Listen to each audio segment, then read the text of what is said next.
do we take our pipeline and expand it from empty to plenty?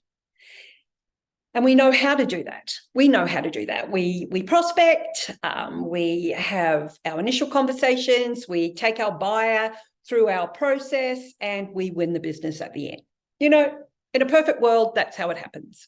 But life isn't perfect. And so we need to realize that a little bit like a story has a beginning, a middle, and an end, so too does a pipeline process. It has a beginning, a middle, and an end.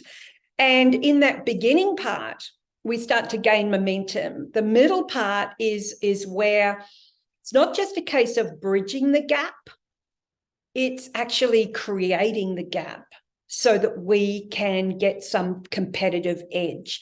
And of course, the final part is signing the business and everything that happens after the order's been signed. So what happens in that middle? What happens in the messy middle?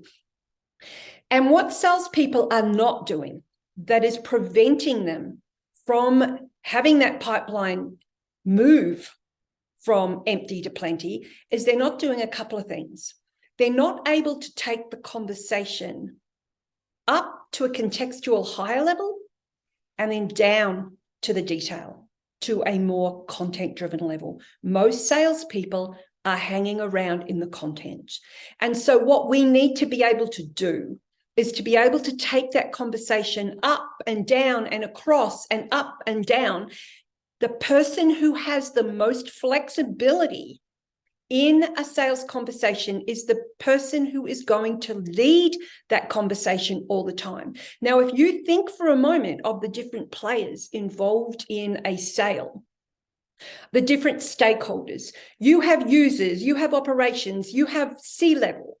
And at each of those levels, they are interested in different things.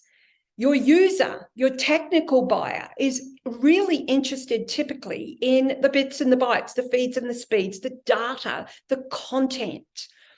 Your CEO level, they're not interested in that at all.